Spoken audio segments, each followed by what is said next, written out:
Assalamualaikum warahmatullahi wabarakatuh. Alhamdulillah hamdan katsiran tayyiban mubarakan fi kama yuhibbu rabbuna wa yarda, asyhadu an la ilaha illallah wahdahu la syarika lahu wa asyhadu anna Muhammadan abduhu wa rasuluhu sallallahu ala alihi wa sahbihi wa sallam tasliman mazidan ma ba'd. Alhamdulillah, segala puji milik Allah Subhanahu wa taala. Kita lanjutkan pembahasan kita dari hadis pertama yang dibawakan Imam Nawawi rahimahullah taala, hadis yang masyhur di tengah kita.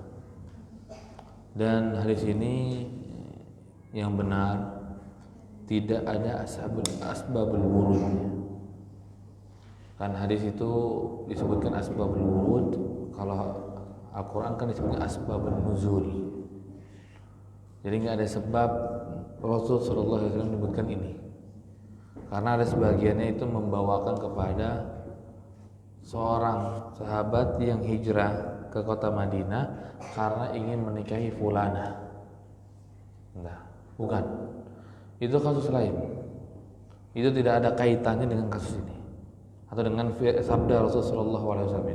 Itu kasus yang berbeda dengan sabda Rasulullah SAW. Dan tidak sama di antara keduanya dan tidak bisa dikaitkan sebagai asbabul wurud. Tapi kalau dikatakan itu bagian dari hadis ini, maksudnya bagian di sini itu kejadian itu terkena seperti apa yang disebutkan oleh Rasul di sini, iya, pas contohnya. Karena Rasul lagi menyebutkan tentang hijrah karena dunia dan wanita, tahunya ada seorang yang hijrah ke Madinah karena seorang wanita. Maka itu ya, kalau dikatakan demikian ya, tapi bukan asbabul wurud. Bukan karena sebab itu akhirnya Rasul ngomong ini, enggak. Bukan ke situ. Karena kejadian itu dengan sabda ini tidak ada kaitannya asalnya, berkaitan dengan asbabul wurudnya. Kemudian beliau rahimahullah ta'ala menyebutkan muttafaqun ala sihhatihi. Beliau menyebutkan muttafaqun ala sihhatihi, yang dimana para ulama semuanya itu sepakat kesahihan hadis ini. Bahkan orang-orang yang nolak hadis ahad, hadis gharib, terima di sini. Kan ada kan sekte-sekte di Islam ini yang nolak hadis ahad atau hadis gharib. Maksudnya apa? Hadis yang dikeluarkan, yang diriwayatkan oleh seorang. Tadi kita katakan di sini bukan seorang sendiri, Umar sendiri, Alqamah sendiri, Ibrahim sendiri. Ini tiga ini sendiri semua. Baru nanti setelahnya baru banyakkan orang. Sendiri. Maka tiga generasi sendiri dalam meriwayat hadis ini. Nah, maka beliau menyebutkan muttafaqun ala sihhatihi. Walaupun hadis ini gharib, yang seharusnya secara manhaj dan secara metodologi firqah-firqah sesat yang lain yang mengatakan tidak menerima hadis sahih, hadis yang gharib harusnya nggak diterima. Tapi kasus ini hadis ini diterima. Kasus ini adalah hadis ini diterima. Karena tidak mungkin dia bisa menolak hadis ini. Lebih mungkin dia bisa menolak hadis ini. Hadis ini jelas dijadikan landasan dan bahkan nanti dijadikan apa? Kaidah kubra dari qawaidul fiqhiyah. Innamal a'malu binniyat. Al-umuru bimaqasidiha. Kan sering gitu. Sebagai para ulama ada yang menyebutkan dengan al-umuru bimaqasidiha. Sebagai para ulama enggak langsung menggunakan lafadznya hadis innamal a'malu binniyat. Innamal a'malu binniyat. Maka hadis ini adalah hadis yang disepakati kesahihannya dan diterima oleh seluruh manusia. Walaupun hadis ini gharib. Kemudian beliau menyebutkan yang unik di sini, menyebutkan rawahu imaman. Diriwayatkan hadis ini dari dua imam, al-muhadditsain, dua muhaddis. Siapa itu? Abu Abdullah Muhammad ibni Ismail ibni Ibrahim ibni Al-Mughirah ibni Bardizbah Al-Ju'fi Al-Bukhari. Imam Bukhari, kita lebih kenal dengan istilah Imam Bukhari. Beliau berkunyah Abu Abdullah, bernama Muhammad ibni Ismail. Kalau Muhammad ibni Idris baru Syafi'i. Kalau Muhammad ibni Ismail dari Imam Bukhari. Ibni Ismail ibni Ibrahim, kemudian ibni Al-Mughirah ibni Bardizbah Al-Ju'fi Al-Bukhari. Maka ini pertama adalah Imam Bukhari yang meriwayatkan di sini. Kemudian yang kedua Abul Husain Muslim ibn al-Hajjaj ibn Muslim Al-Qushairi An-Naisaburi. Yang kedua adalah Abu Husain, kunyahnya Abu Husain. Kita lebih kenal dengan istilah namanya langsung Muslim. Kalau tadi kita kenal dengan Bukhari, Imam Al-Bukhari. Tapi ini kita kenal dengan Imam Muslim namanya langsung. Ya. Maka lakopnya Imam Bukhari lebih terkenal daripada namanya. Ya, karena namanya Muhammad. Muhammad banyak.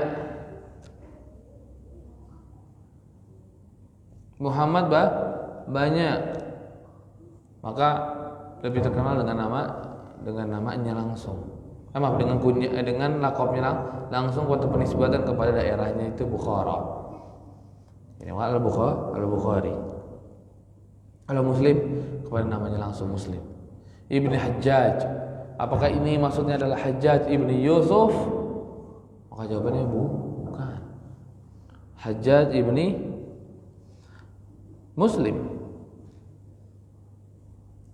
Jadi bukan Hajjaj ibni Yusuf As-Saqafi, bukan, tapi ini adalah orang lain.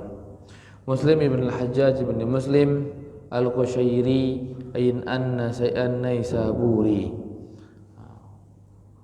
Naisabur ini di mana? Ya, daerah Iran ya, Persia. Iran ke atas Naisabur. Ya, kalau sekarang masih ada nggak ya daerahnya? Coba kita lihat. Naisabur.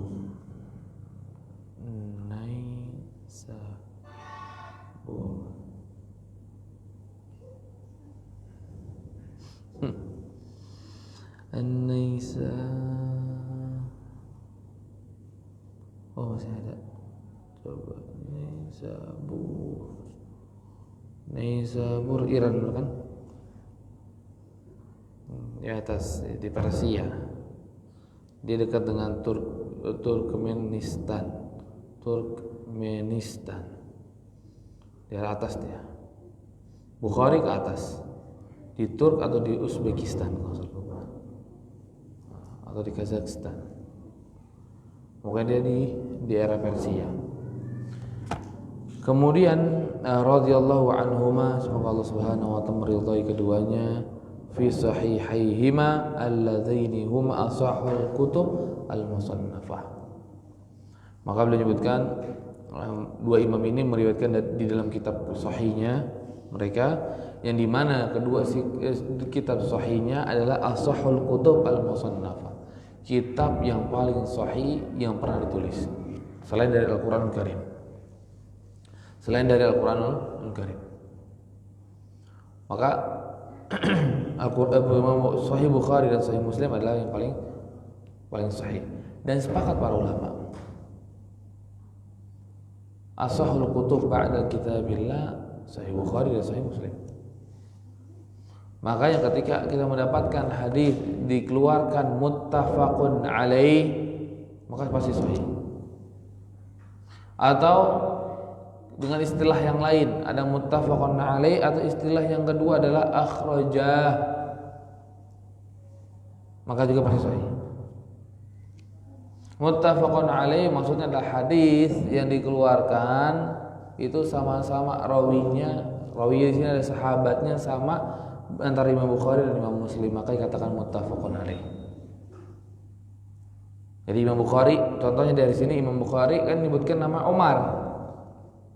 Nanti di Muslim juga Umar, maka baru dikatakan muttafaqun alaih. Atau nanti lafaz hadisnya itu mirip, tapi sahabatnya beda, maka dikatakan akhraja. Dikatakan akhraja, diistilahkan oleh para imam itu akhraja, maksudnya dikeluarkan oleh dua imam, Bukhari dan Imam Muslim. Maka kalau ada hadis yang demikian, maka adalah hadis yang pasti sahih. Karena Imam Nawawi menyebutkan asahul kutubul musannafah. Dan ini sepakat oleh para ulama. Kitab sahih, kitab yang paling sahih yang pernah tertulis. Ya, yang pernah tertulis. Imam Bukhari dan Imam Muslim. Sahih Bukhari dan Sahih Muslim. Selain dari Al-Qur'an Al-Karim. Maka kita apapun itu, maka tidak sederajat dua kitab ini. Makanya kalau kita belajar ilmu hadis, maka hadis yang paling tinggi adalah hadis yang katakan muttafaqun alaih atau akhrajah. Di bawahnya nomor 2 hadis yang dikeluarkan oleh Imam Bukhari saja. Kemudian yang ketiga hadis yang dikeluarkan oleh Imam Muslim saja. Pertama, dua-duanya meriwayatkan. Yang kedua Imam Bukhari saja. Yang ketiga adalah Imam Muslim saja. Karena ada hadis atau lafaz hadis Nabi Shallallahu Alaihi Wasallam yang hanya dikeluarkan oleh Imam Bukhari dan tidak dikeluarkan oleh Imam Muslim. Ya. Ada hanya dikeluarkan Imam Muslim, tapi tidak dikeluarkan Imam Bukhari. Atau kebalikan, ada di Bukhari dan tidak ada di Muslim. Tidak ada di Muslim. Maka ini 3 rentetan ya dalam masalah sahih. Maka kemudian setelahnya ke-4, ke-5, ke-6, ke-7, ke-8. Maka kalau kita sebutkan semuanya nanti akan panjang. Maka di sini Imam Nawawi rahimahullah taala menyebutkan demikian. Ashahul kutub al-musannafah. Jadi kalau kita bandingkan dengan kitab yang lain dari kitab hadis yang lain, misalkan kitabnya Musnad Imam Ahmad bin Hanbal, maka kita katakan tetap Sahih Bukhari dan Sahih Muslim lebih sahih. Lebih sahih. Walaupun secara sanad lebih panjang. Karena Imam Ahmad aja itu kan guru Imam Bukhari. Berarti apa? Berarti kan punya sanad yang lebih panjang daripada Imam Bukhari. Daripada Imam Ahmad bin Hanbal. Daripada Imam Ahmad bin Hanbal. Imam Muslim termasuk murid Imam Bukhari. Tapi Imam Muslim memiliki guru yang sama dengan Imam Bukhari.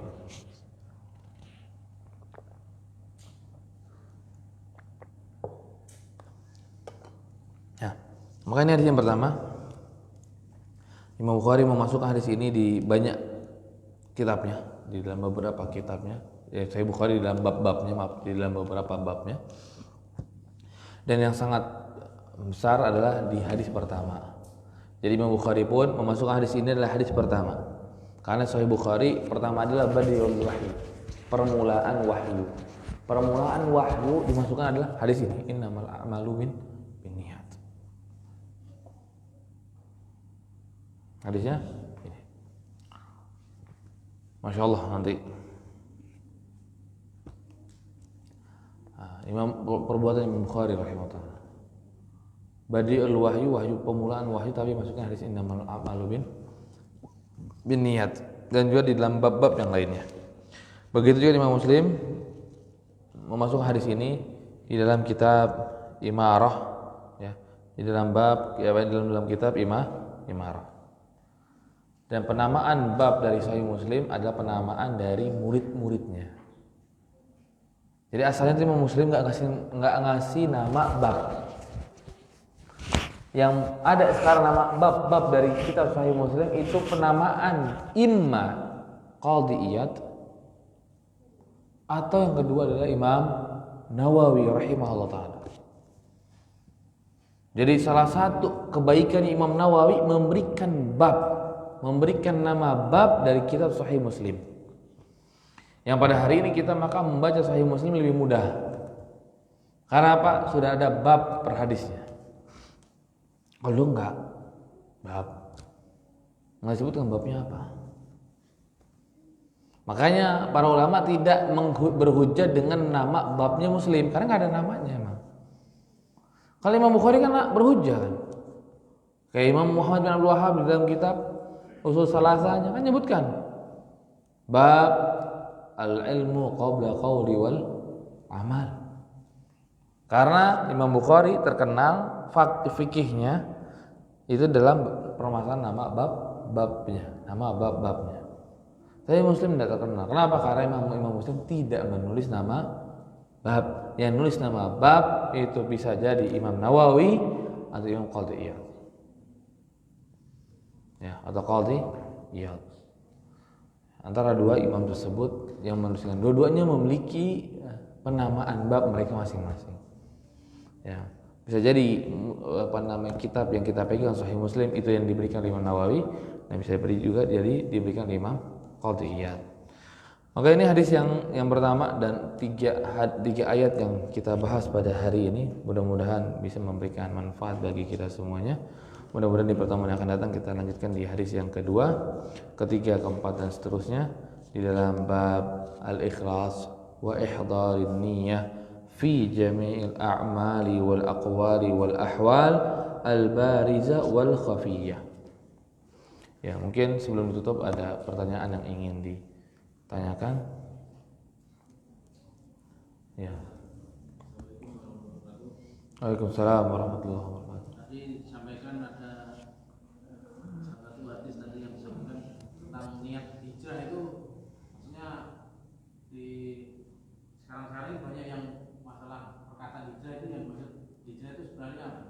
Kalau dulu kan mungkin hijrah dari Mekah ke Madinah, kalau sekarang kan banyak orang ngomong, oh ini sadaran udah hijrah, karena sudah mau hijrah itu gimana konteksnya? Ya. Masya Allah. Barakallahu.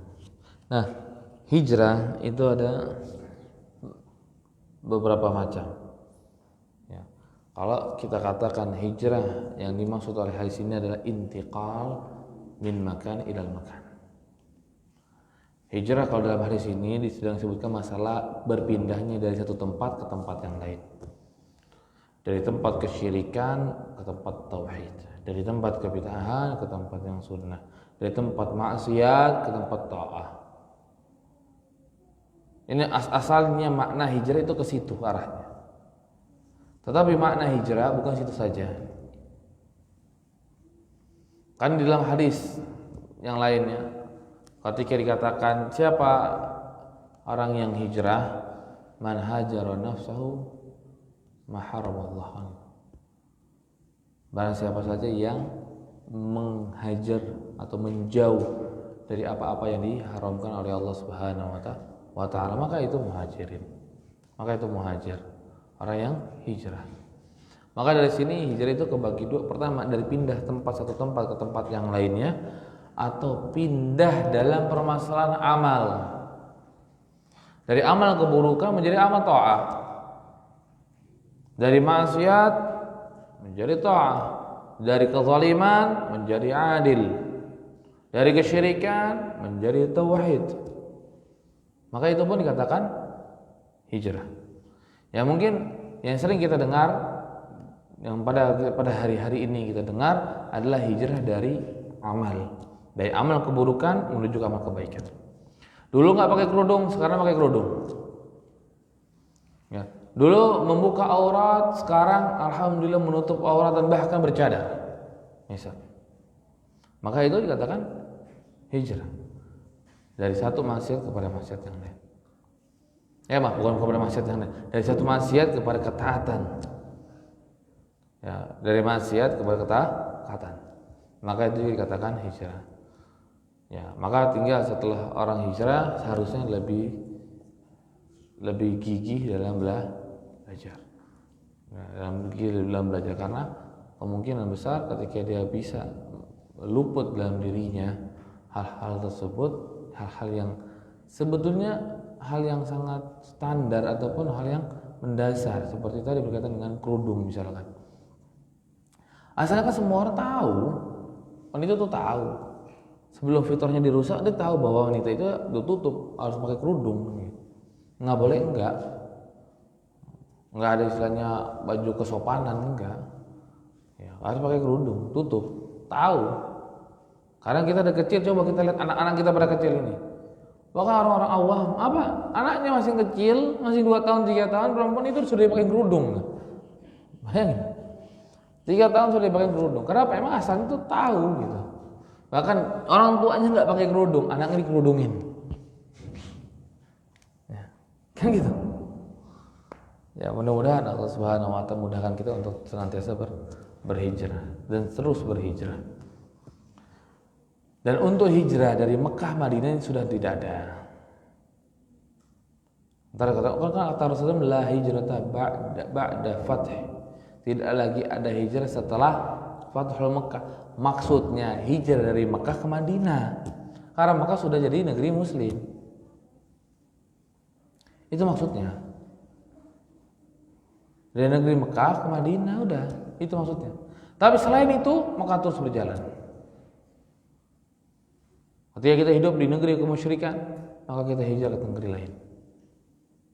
Ke negeri lain. Kalau misalnya kita mampu, maka pergi kita ke negeri lain supaya kita bisa mengamalkan ibadah kita sendiri. Syukran ya barakallahu fikum. Ada lagi yang ditanyakan? Udah deh.